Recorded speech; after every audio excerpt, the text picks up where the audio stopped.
Ok, eh, ¿me confirman si se ve por fin para poder iniciar? Sí se logra ver. Ok, genial. Entonces vamos a hacer semana 12. Ay, muchas gracias. Semana 12, que es aparato urogenital. Ya, cuando hablamos de la parte urogenital, en esta sesión vamos a tocar tres cosas principales, ¿no?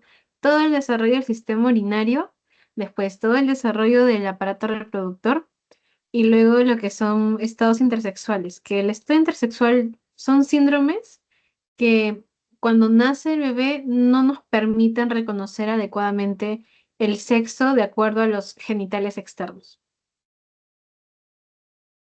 Entonces, aparato urogenital. A nivel funcional tenemos el aparato urinario, que ustedes ya saben que es excretor, y el aparato genital, que su función es netamente reproductiva. El desarrollo es a partir del mesodermo, específicamente mesodermo intermedio, si se acuerdan de las primeras clasecitas que vimos de segunda y tercera semana. Ahí están todos los órganos de dónde deriva cada uno, aparato urinario del mesodermo intermedio.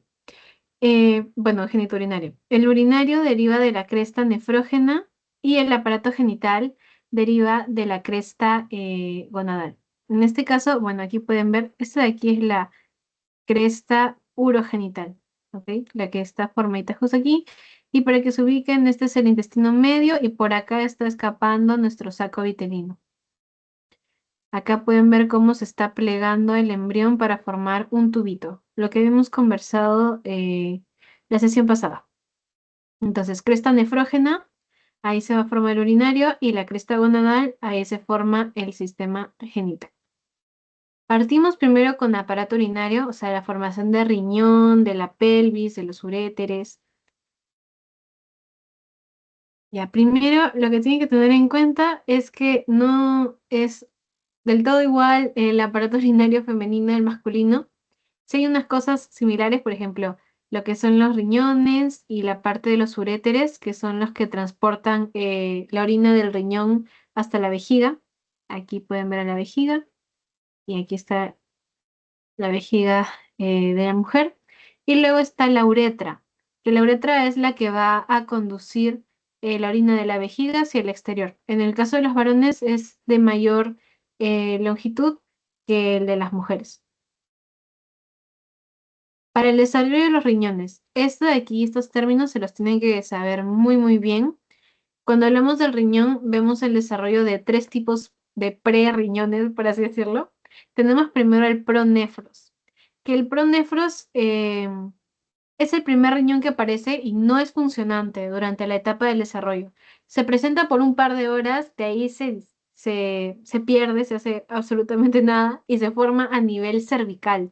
Como ustedes ven esta imagen de aquí, esto que ya está prácticamente desapareciendo, ese es el pronefros. Nunca cumple ninguna función de lo que es, pues, renal. Luego tenemos el mesonefros, que es el segundo en formarse y abarca toda la línea nefrogénica. Esta de aquí es la línea nefrogénica. Todo eso que ven ahí de gran tamaño, miren acá, todo eso es el mesonefros. Y llega hasta la cloaca, más o menos hasta la altura de donde se va a formar la vejiga.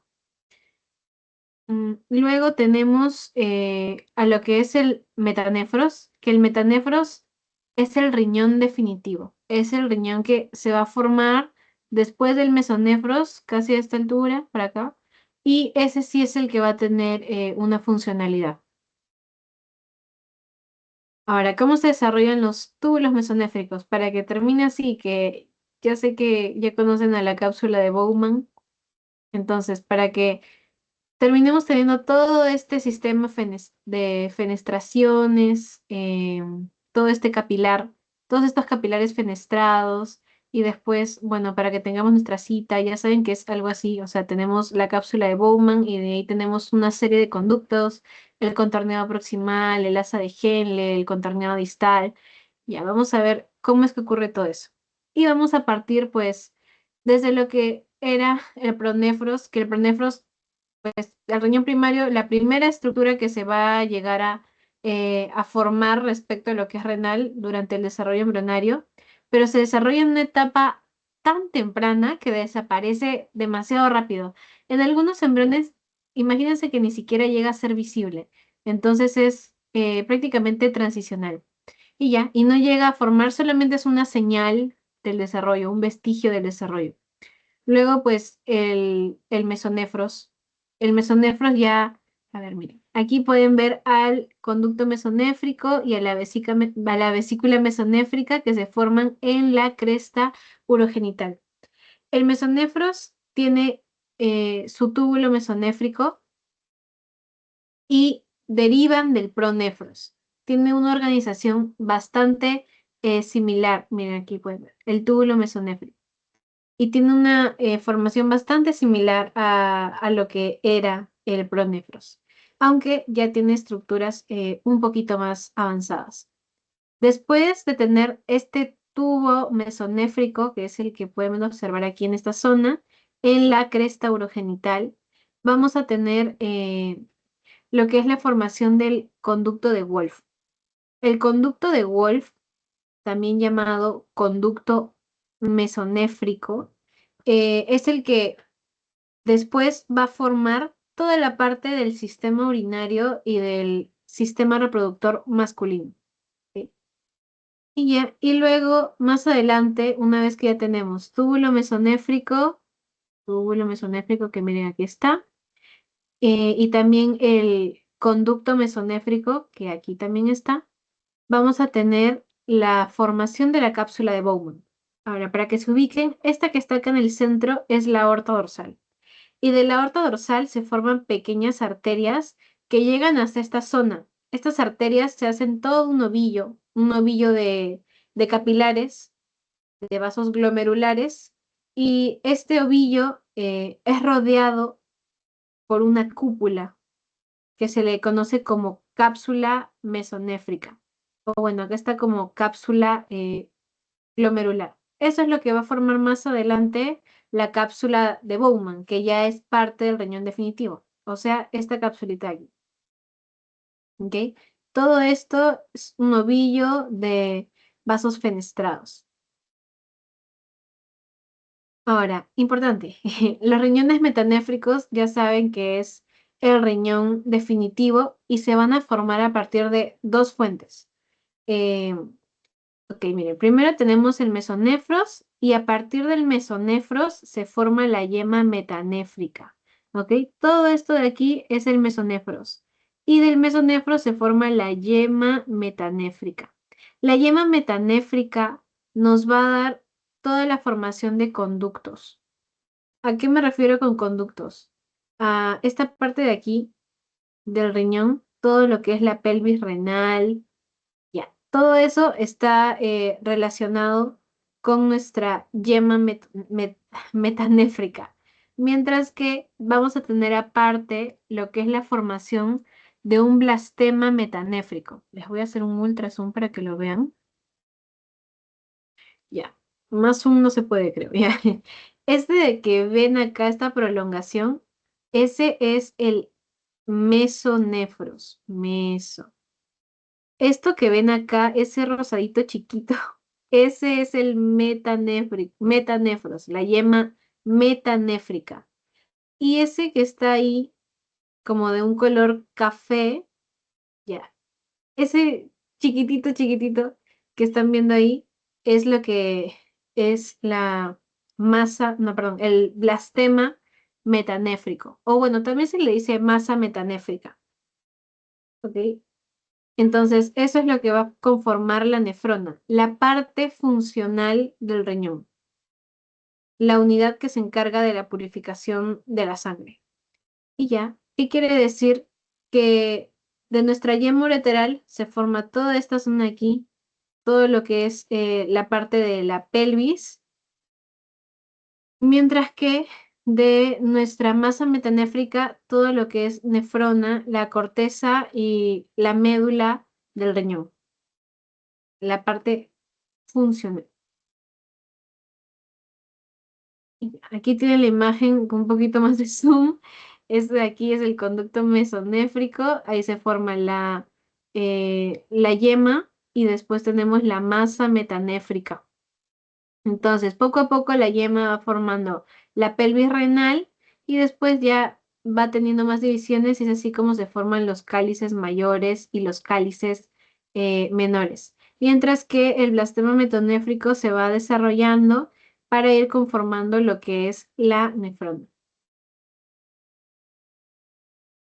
Ahora, desarrollo de las nefronas, netamente de cada una de ellas. A ver, vamos a dividirlo por etapas de acuerdo a la imagen, ¿ok? Partiendo desde la imagen A. Primero, la inducción de lo que es el metanefros. La masa metanéfrica recién se está comenzando a diferenciar a nivel del mesodermo. Entonces se van a formar muchos grupitos celulares, como ven aquí, muchos grupitos celulares. eh, que más adelante nos van a dar lo que son las vesículas metanéfricas. La yema ureteral es que es la que va a conformar todas las estructuras que tienen forma de tubo, van a comenzar a ramificarse. Y es así que se empiezan a formar pues los túbulos colectores que están viendo acá abajito, que están de verdecito. Ahí se van a formar los túbulos colectores por la ramificación de esta yema. Luego, la otra etapa, que es la diferenciación de las vesículas. Lo que ocurre acá es que la vesícula metanéfrica continúa creciendo y pasa a volverse un túbulo. Está luminizado. Y ya vamos a ver también este de rosadito clarito. Eso es mesénquima. El mesénquima es donde está todo, por así decirlo, el sostén de todas las zonas. Ese es el mesénquima. Se va a encargar de darle soporte a todo. Y aquí es donde se va a establecer el contacto de los túbulos colectores con el túbulo colector con los túbulos metanéfricos. ¿Ok? Ahí ya tienen una relación directa. Túbulo metanéfrico y túbulo colector. Luego viene la etapa C, que la etapa C es la formación de lo que es el asa de Henle. Entonces, el asa de Henle es una zona clave para el balance electrolítico de la orina. O sea, es un punto clave para regular agua y también sodio, cloro y potasio. ¿Ok? ¿Cómo se va a llegar a formar? Pues prácticamente se forma un pequeño pliegue justo en esta zona, así, como están observando esa formita, y eso es lo que va a encargarse de ir formando el asa de Henle que después se va a prolongar hacia abajo y va a tener una rama ascendente más gruesita. ¿Ok? Va a quedar de esta forma. Entonces, a medida que se está formando este plegamiento del asa de Henle, va a haber un contacto con vasos sanguíneos. Estos vasos sanguíneos provienen de la arteria renal. No se olviden que todo gira en torno a la arteria renal, que acá pueden ver cómo está llegando la arteria renal, a tener en contacto con todas las estructuras que se forman a nivel renal. Es en este paso de acá que ocurre el primer contacto. Y después aquí ya esta es la última etapa, esto es maduración, lo que están viendo. Miren, acá hay contacto con vasos que vienen de la arteria renal. Hay una gran cantidad de capilares. Los capilares se encargan de llevar la sangre para poder filtrarla. Y va a aparecer lo que es la cápsula glomerular, o sea, la cápsula de Bowman, que va a rodear a todo el glomérulo. Aquí la pueden ver. Ya, va a encargarse de rodear a todo el glomérulo y conectar con esta zona de aquí para poder realizar la filtración. Aquí también en este punto es que podemos ver la diferenciación del túbulo contorneado proximal con el túbulo contorneado distal. Ahora voy a hacer zoom. Ya, es el que cae hacia abajo, es el asa de Henle. No sé si está señalado acá. Sí, ya. Este de acá es el asa de Henle. Entonces, si siguen el recorrido, miren, acá tiene su cápsula de Bowman. Esto que continúa hacia acá es el túbulo contorneado proximal.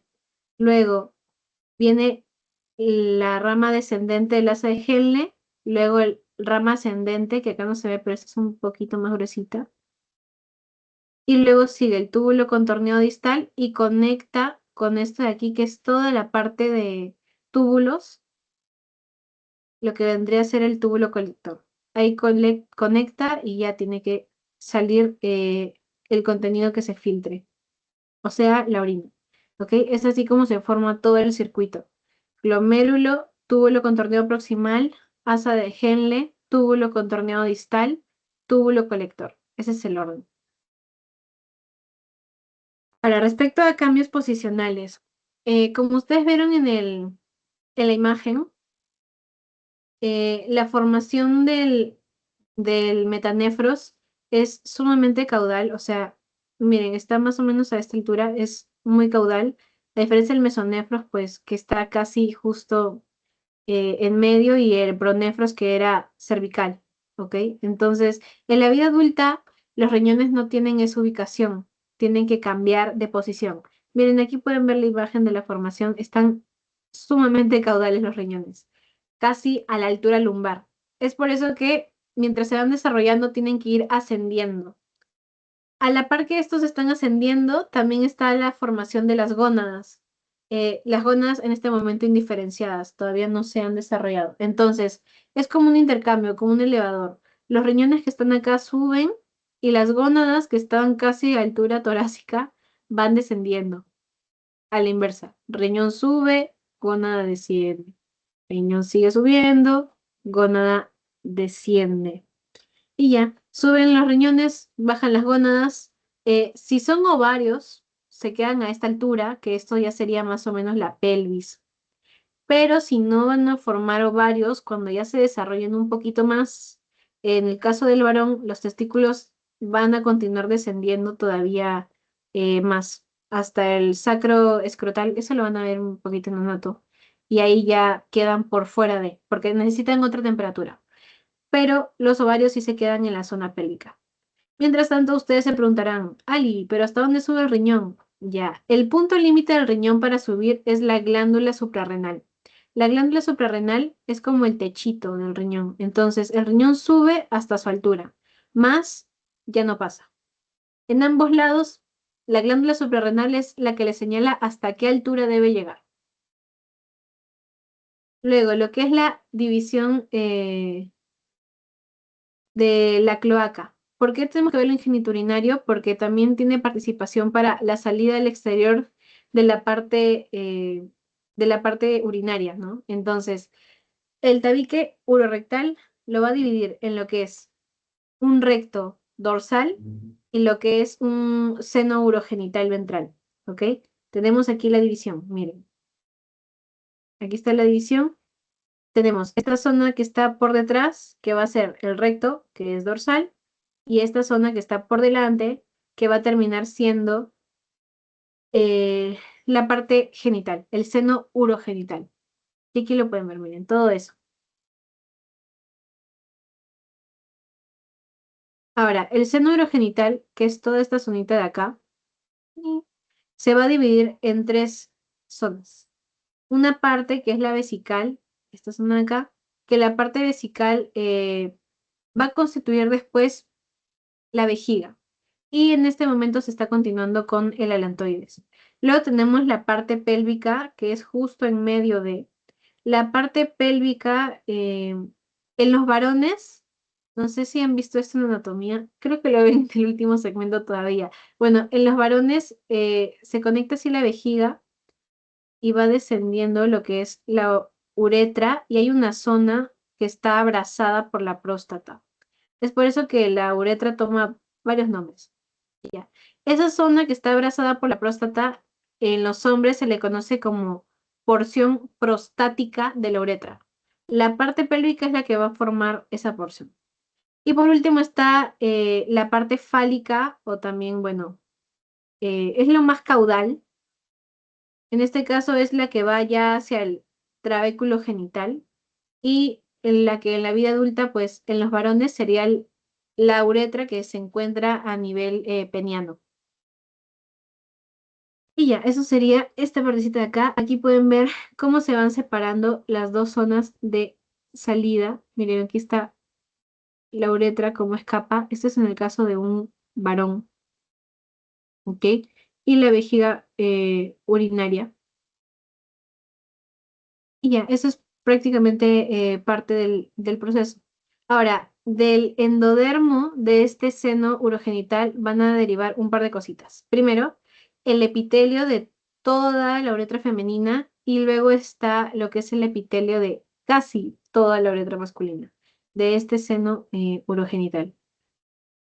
Y ya, eso sería todo de la parte de... Ay, se me fue el nombre. Ah, ya, de la parte de urinario. Ahora vamos a ver genital, que es más extenso. Un poquito, porque tenemos que ver dos casos, ¿no? Y ya, tenemos que ver primero femenino y luego vamos a ver lo que es masculino. Y ya, ok, aparato genital. Es uno de los últimos sistemas en desarrollarse. Aproximadamente lo que es la semana 7 es que se comienza a desarrollar ya de veritas. Vamos a tener lo que es en el periodo inicial del desarrollo una gónada indiferenciada. Es por eso que a veces la mamá quiere saber el género de su bebé y no puede saberlo, porque la gónada sigue indiferenciada y tiene que esperar un par de semanas hasta que puedan decirlo. Es porque todavía no ha ocurrido este desarrollo sexual, porque tiene que elegir qué camino tomar, ¿no? Si se van a desarrollar los caracteres femeninos o los caracteres masculinos. Entonces, a toda la primera etapa de la vida embrionaria la conocemos como el estadio indiferente del desarrollo sexual, como están viendo acá. La gónada indiferenciada es el primer paso tanto para varón como para mujer. Ahí no hay diferencias. Después ya vienen las características de cada uno. Y ya, imagen por si no lo han visto todavía en anatomía del aparato reproductor tanto femenino como masculino. Ahora, los testículos y los ovarios. Cuando ustedes vean la parte de anato, les van a decir que hay como análogos entre varón y mujer. Primero quiero que se sepan esos análogos. Ok, en el varón tenemos lo que es los testículos, lo que para la mujer serían los ovarios. Después, en el varón está el pene. Para la mujer, el pene vendría a ser como, su análogo sería el clítoris. Luego, en el varón está el escroto, en la mujer serían los labios mayores. Y en el caso del varón, vamos a tener en el pene un cuerpo esponjoso y dos cuerpos cavernosos. Es algo así como luces si cortan transversalmente el pene, ¿ok? Dos cuerpos esponjosos, perdón, un cuerpo esponjoso, que es el que tiene la uretra, y dos cuerpos cavernosos. Ya, del cuerpo esponjoso, el análogo para la mujer serían los bulbos vestibulares. Y es así como cada uno tiene, cada parte del aparato masculino tiene un análogo en el aparato femenino. Y ya, por ejemplo, la próstata es a las glándulas de Skene, me parece.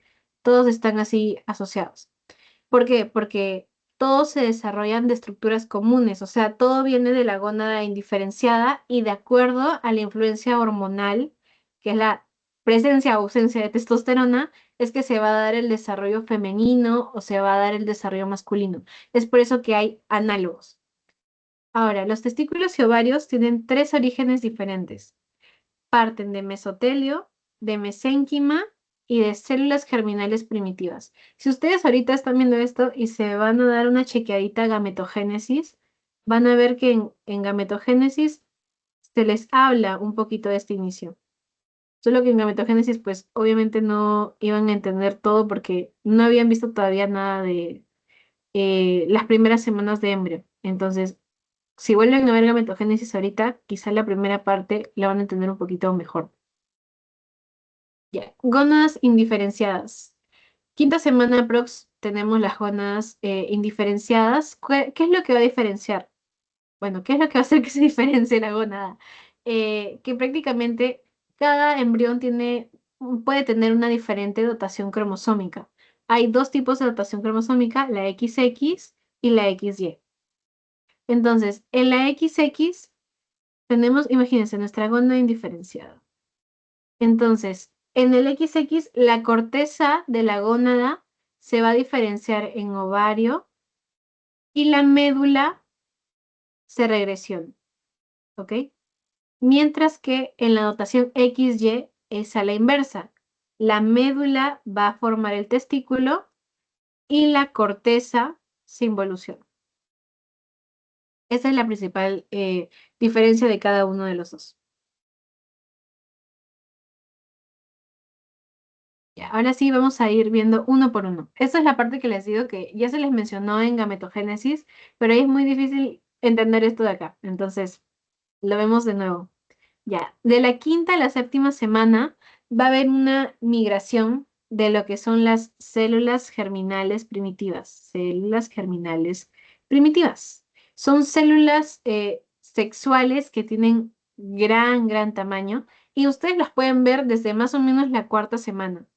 Están casi a la altura del saco vitelino, justo aquí. Entonces, desde aquí pueden ver, miren, del saco vitelino. Acá se ve mejor. Estas que están como de azulito van a ir migrando. ¿Hacia dónde? Hacia la gónada indiferenciada. Aquí también lo ven. Va migrando. ¿Hacia dónde? Hacia la gónada indiferenciada. ¿Ok? Específicamente de dónde vienen, de lo que era el epiblasto. Y ya. Y ahí van migrando hasta llegar específicamente a esa altura. Si se desarrolla la corteza, ya saben que vamos a tener la formación de ovarios y si se desarrolla la médula, vamos a tener la formación de testículos. Ay, aquí estaba el origen, origen del epiblasto. Ahora, quiero que conozcan de una vez estos conductos, que yo les mencioné uno, pero es importante que lo sepan. Tenemos dos conductos clave en el desarrollo genitourinario. El primero, este de acá, que es el conducto paramesonéfrico, que es el conducto de Müller. Y cuando estos se desarrollan, se forman todos los caracteres femeninos. Entonces, Müller, mujer, ¿ok? Y luego, al lado, van a poder ver a eso de aquí que parece como, no sé, un monigote, algo así. Ya, ese es el conducto mesonéfrico. Y el conducto mesonéfrico también se le conoce como conducto de Wolf. Eso es lo que va a formar todos los caracteres masculinos. Entonces, Wolf es a varón, como Müller es a mujer. Les pueden poner, ay, puse, bueno, como Müller es a mujer. Les pueden poner cualquiera de los nombres en su examen, o sea, les pueden poner paramesonéfrico o Müller, así que apréndanse los dos por si acaso.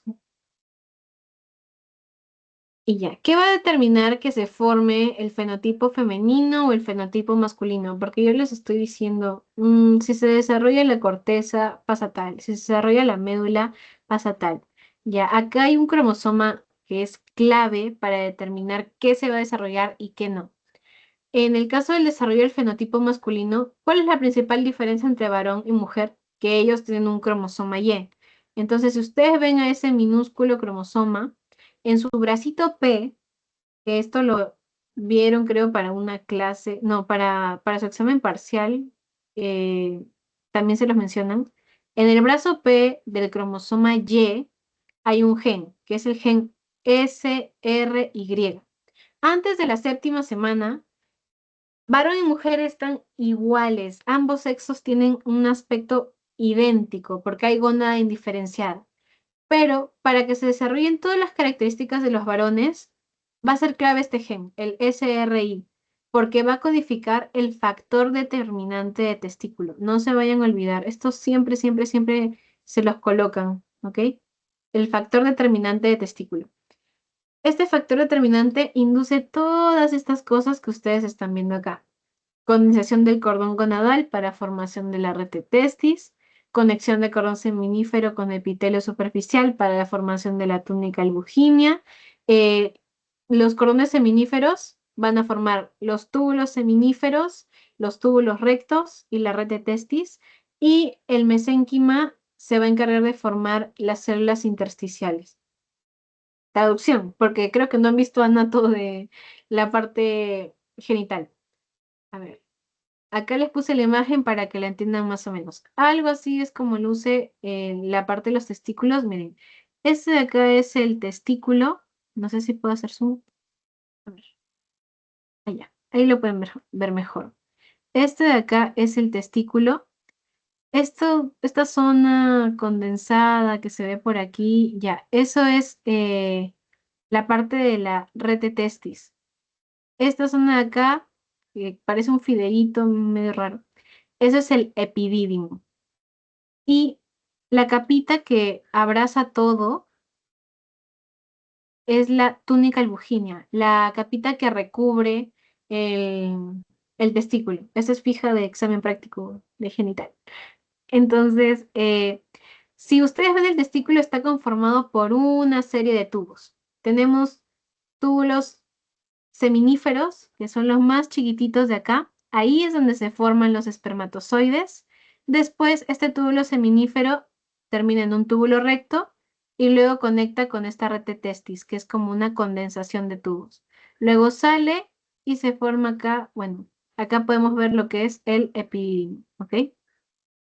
Ese es el orden prácticamente. Ahora sí me van a entender lo que les voy a decir. Ya. En esta época vamos a tener la inducción de nuestro factor, ¿no? O sea, el SRI nos va a dar al factor determinante de testículo y ocurre todo eso.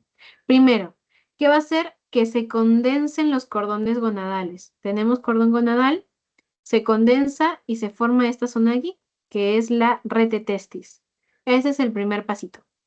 Luego, la conexión del cordón seminífero con el epitelio superficial. Lo que va a hacer es que ¿cómo se los puedo explicar? La conexión se va a perder entre ellos dos. Y es así que se forma la túnica albuginea, que es la capita que recubre absolutamente todo. ¿Ok? Entonces ya tenemos red de testis y quien lo recubra. Luego, el cordón seminífero, teníamos un solo cordón. Gracias al factor determinante de testículo, se va a formar el túbulo colector perdón, el túbulo seminífero, que es donde se forma el espermatozoide, el túbulo colector y la red de testis, ¿ok? Gracias al factor determinante de testículo. Y por último, el mesénquima, que va a formar las células intersticiales. Las células intersticiales están alrededor de los túbulos. O sea, tú tienes túbulo, túbulo. Bueno, vamos a hacerlo como un corte transversal. Ya, ustedes cortan transversalmente el tubo y lucen algo así, ¿no? Esto que está acá es mesénquima y acá hay celulitas muy alargadas, que son células productoras de testosterona. Ya, eso se forma gracias al mesénquima. ¿Sí? ¿Y quién lo induce? Pues el factor determinante de testículo. Y ya está, esos son todos los cambios para poder tener un testículo. Ahora, aquí justo miren hay un corte transversal. Bueno, eh, importante, del desarrollo de los testículos. Si ustedes les hacen un ultrazoom, seguro se acuerdan de gametogénesis, acá al túbulo seminífero, lo vamos a ver así, con un corte transversal. Esto es en la vida embrionaria, ¿ok? En las paredes tenemos las células de Sertoli. Aquí están las células germinales primordiales o primarias. Y estas células germinales primordiales después van a formar espermatogonias.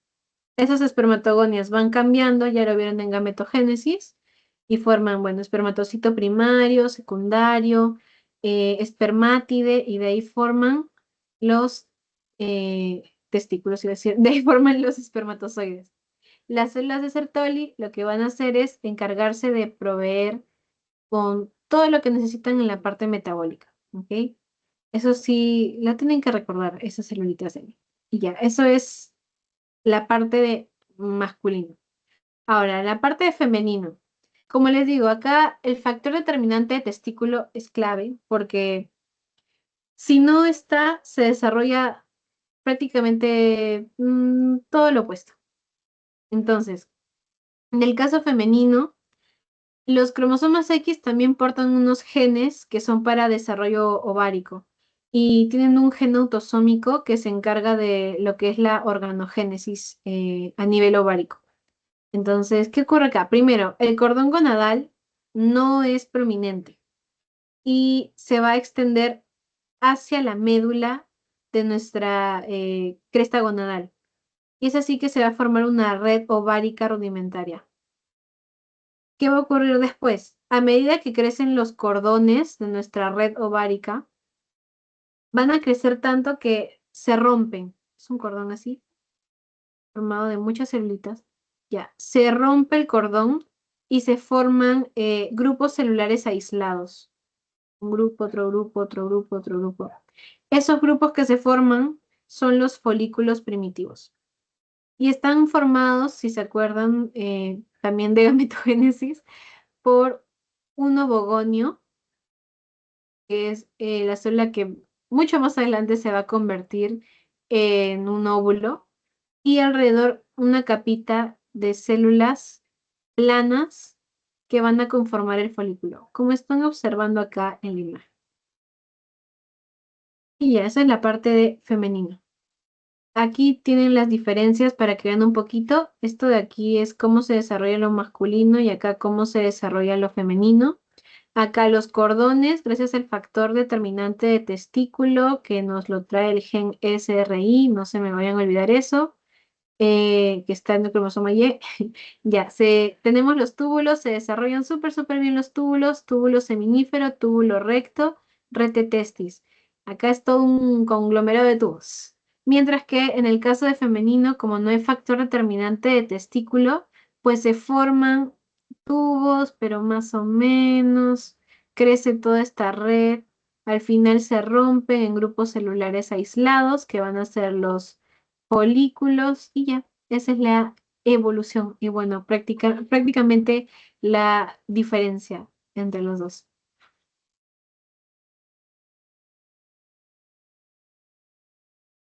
Ahora, ¿qué más? Ambos, tanto femenino como masculino, tienen los dos pares de conductos genitales que ya les había presentado. El conducto paramesonéfrico, que también se le conoce como conducto de Müller. Müller. Y el conducto mesonéfrico, que es este de acá, que es así, ya, que a ese se le conoce como conducto de Wolf. Para el desarrollo del aparato reproductor masculino necesitamos del conducto de Wolf, sobre todo a partir de la 8ª semana. ¿Por qué? Porque va a haber influencia de la testosterona.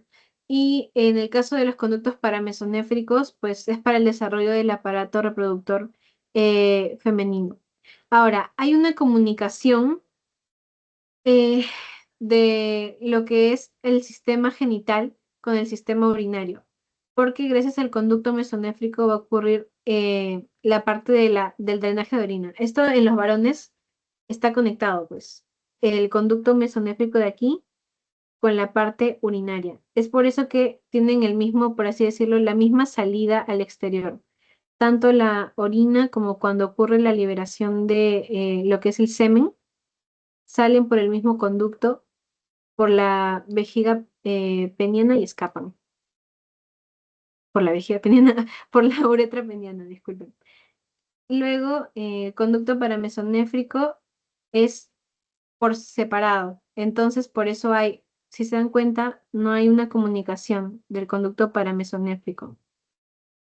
Entonces, por eso hay dos canales de salida. Un canal por donde va a salir la orina y otro canal, que es la vagina, por donde va a salir, por ejemplo, el contenido de la menstruación.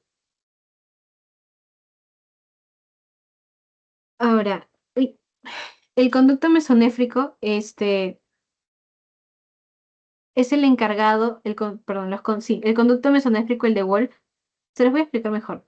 Es el encargado de drenar la orina de los riñones mesonéfricos, ¿ok? Esa es su relación directa. Y es altamente sensible a la testosterona. En los testículos fetales se empieza a producir testosterona a partir de la 8ª semana. Gracias a la hormona gono- de gonadotropina coriónica humana, se empieza a producir testosterona cuando hay presencia de cromosoma Y. Entonces, la testosterona induce al conducto de Wolf a cambiar y a desarrollarse. Y es así que va a formar lo que es el epidídimo, que ya lo vieron en otra imagen, el conducto deferente y también el conducto eyaculador. Ahora, si se desarrolla el conducto de Wolff, no se desarrolla el conducto de Müller. ¿Por qué? Porque la testosterona y el desarrollo de los conductos de Wolff inducen a las células de Sertoli a producir la hormona antimülleriana, que como su propio nombre lo dice, pues se encarga de regresionar a los conductos de Müller, o sea, a los conductos paramesonéfricos. Es por eso que si hay testosterona, no hay Müller directamente. Y si no hay testosterona, hay Müller. ¿Ok? Aquí está la imagen de lo que les estaba explicando hace un ratito de la parte de la uretra. Esto es la vejiga y primero está la zona de la uretra preprostática, que es un pedacito nomás. Luego está la uretra prostática. Esto que ven acá alrededor es la próstata. Luego viene la uretra membranosa y después la uretra esponjosa, o también, bueno, le pueden decir la uretra peniana. ¿Cómo se llega a formar la próstata? La próstata es una evaginación de endodermo. Todo el endodermo está abrazando la zona, entonces empiezan a salir muchas evaginaciones hacia el mesénquima y es así como se forman. Luego están estas glándulas de aquí, que son las glándulas bulbouretrales, que tienen forma de guisante y también se forman a partir de las evaginaciones de la uretra. En la uretra ocurren evaginaciones y salen ahí ellas. Y ya, algo más que tenga que hacer de acá, no.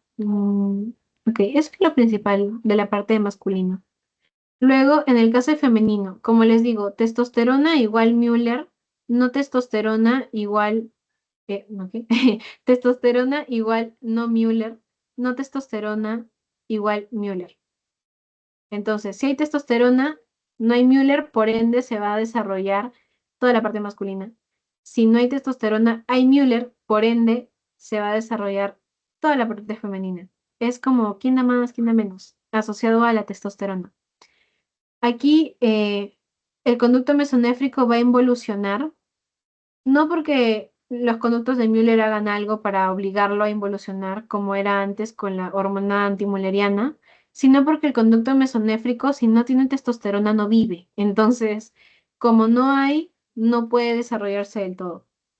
Y ya, y como no hay testosterona, las células de Sertoli no hay producción de hormona antimülleriana. Por ende, no hay quien le diga el conducto paramesonéfrico, no te desarrolles. Así que va a empezar a formar todas las estructuras que ya conocemos. Imagínense el conducto así. La parte craneal del conducto va a formar la trompa uterina y la parte caudal, el primordio uterovaginal. Creo que hay otra imagen que se los explica un poquito mejor. Y ya, la parte del estroma, del endometrio y del miometrio, todo es derivado de mesénquima, específicamente de mesénquima esplácnico.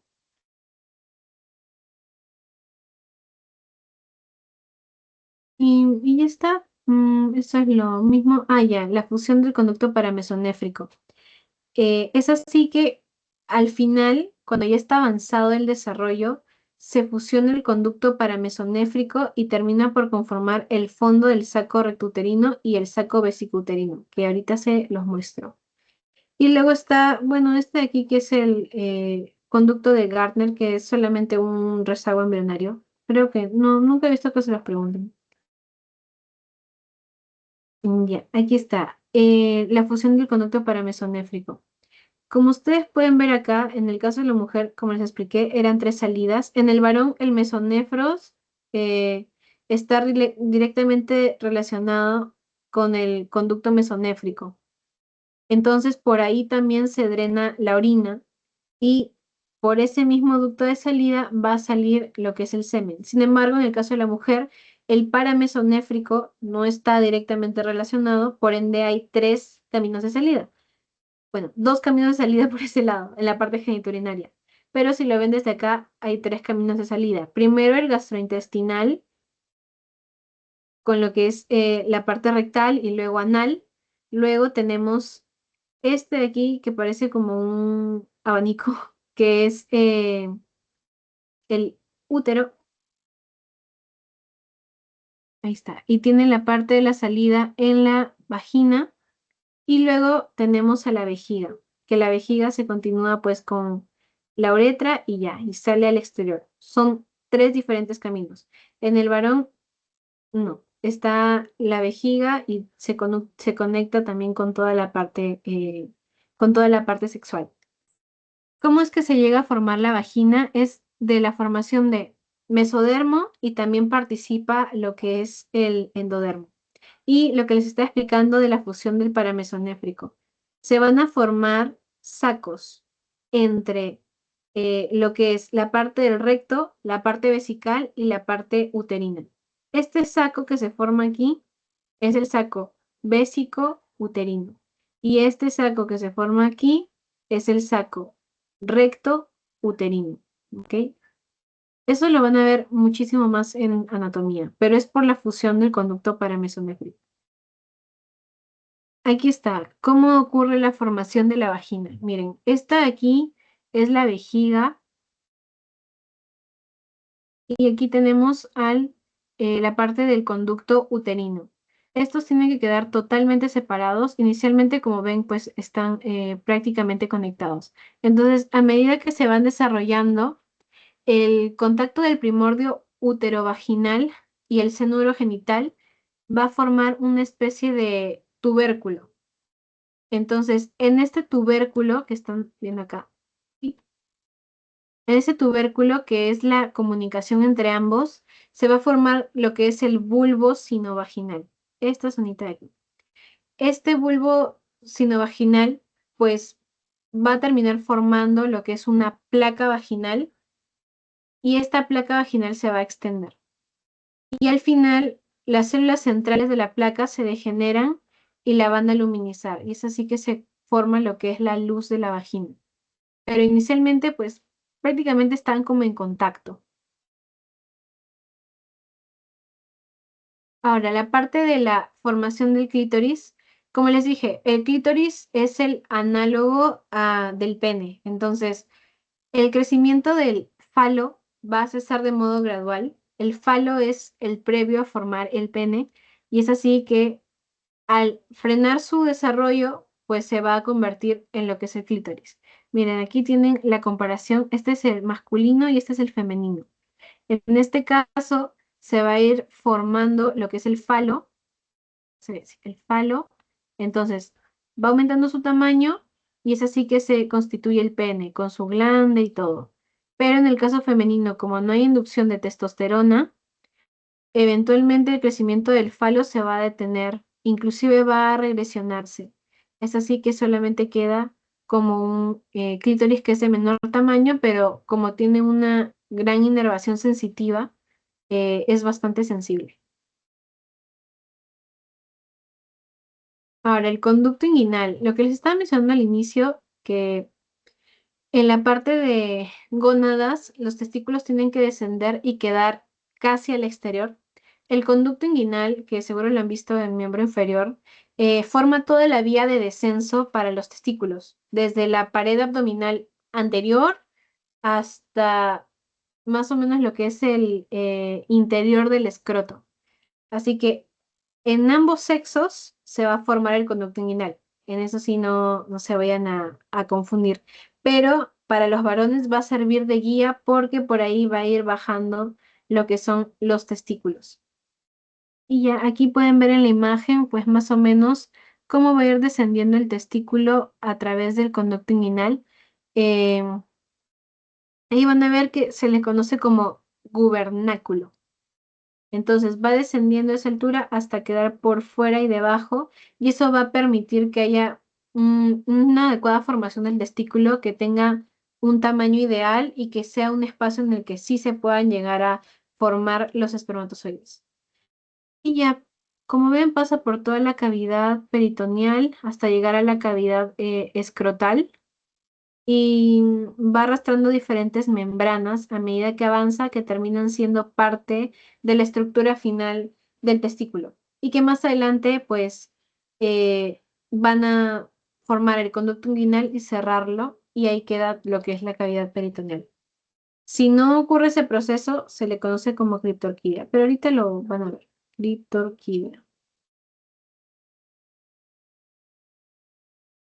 Ahora, en la parte del descenso ovárico, el ovario también desciende un poquito, solamente queda a nivel de la altura pélvica, como habían visto al inicio. El gubernáculo igualmente es la guía del descenso y ya la parte craneal del gubernáculo va a formar lo que es el ligamento ovárico y su parte caudal forma el ligamento redondo. Luego, el proceso vaginal que se había formado, que era el que estaba por aquí, se va a obliterar, como están viendo en la imagen, para poder generar un canal de salida. Y si no llega a obliterarse, debe desaparecer antes del nacimiento, pero si no llega a ocurrir, se le conoce como conducto de Nuc. Ahora, esto importante, lo que es la criptorquidia, o bueno, la importancia del descenso de los testículos. ¿Y qué ocurre si no descienden? Tienen que descender porque así tienen suficiente espacio para poder aumentar de tamaño. Y que aumenten de tamaño quiere decir que también van a tener una adecuada funcionalidad. Que estos testículos tengan que descender también está relacionado con lo que es la atrofia del mesonefros. ¿Se acuerdan del mesonefros que es no el riñón definitivo, sino el anterior al riñón definitivo? Entonces, que este mesonefro desaparezca va a ayudar a que también puedan descender los testículos. Aproximadamente este proceso inicia en la semana 26 y no debe tardar más de 3 días aproximadamente. Lo que les decía, la criptorquidia. ¿Qué sucede si no desciende el testículo? La criptorquidia es, bueno, viene de criptos y criptos significa oculto. Y bueno, orqui es como el diminutivo para testículo, o sea, testículos ocultos. Es algo que suele ocurrir en algunos niños que son prematuros. Es bastante raro en niños que sí sean a término. Los testículos no llegan a descender hasta el final del segundo trimestre. En este caso, después del nacimiento, todavía no terminan de descender. En algunos casos puede ser que al año de vida pues ya lleguen a descender los dos si no hay problemitas. Y esta criptorquidia puede ser unilateral o también puede ser bilateral, que ya es un poquito más grave. ¿Por qué? Porque no tienen espacio suficiente para crecer los testículos, entonces puede generar esterilidad, como están viendo acá. Y si se acuerdan de la parte de genética que habíamos visto pseudohermafroditismo, ya probablemente se cree que ocurre esto por un déficit en lo que son los andrógenos. Luego, la ectopia testicular, que está muy relacionada al descenso de los testículos. Ya saben que tiene que seguir el camino del conducto inguinal, pero en este caso no ocurre tanto así.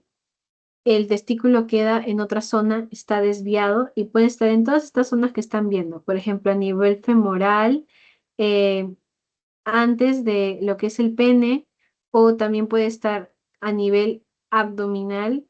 eh, Transversal al escroto, son diferentes ubicaciones, ¿ok? O en algunos casos puede estar del lado opuesto. Si era el testículo del lado izquierdo, estar eh, del lado derecho, por ejemplo.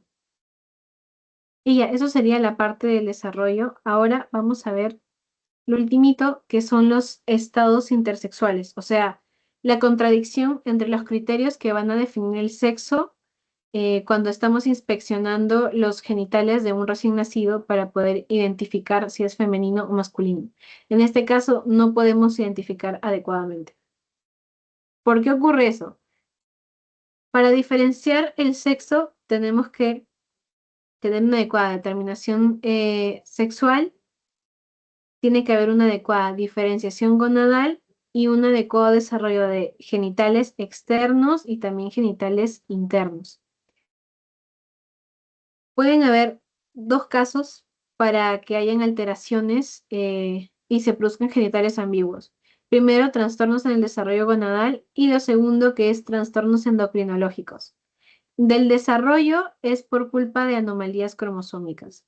Y endocrinológicos ocurre cuando tenemos todos los cromosomas normales, pero hay defectos genéticos, como el pseudohermafroditismo, por ejemplo. Y aquí tienen la imagen, la diferenciación de los genitales externos femeninos. Esto es lo normal. Esta es una imagen del néter. Eh, Se demoran en diferenciarse más allá de la octava semana aproximadamente. Y si hay una exposición previa a andrógenos antes de la 12ª semana, puede generar la fusión de los labios menores, que son estos que se encuentran justo aquí, la fusión de los labios menores, después la escrotilización de los labios mayores y algo que es bastante típico, la clitoromegalia, que acuérdense que el clítoris pues es el análogo del pene. Entonces, si hay una inducción hormonal, puede continuar su crecimiento y dar una apariencia de un pseudopene. ¿Cuál es el problema aquí? Ustedes dirán, solamente se necesita de un cromosoma femenino para todo el desarrollo de eh, la parte genital y la parte sexual femenina, pero en realidad no es así. Hay un cromosoma X, sí, y va a permitir que haya un desarrollo de ovarios, pero que haya dos cromosomas X va a evitar la pérdida y la muerte de muchos ovocitos y también va a evitar que ocurran varios de estos casos. ¿Ok? Entonces, es por eso que es importante para el genotipo habitual que haya dos cromosomas X. Si no tenemos alteraciones, pues como ya conocen lo que era el Turner.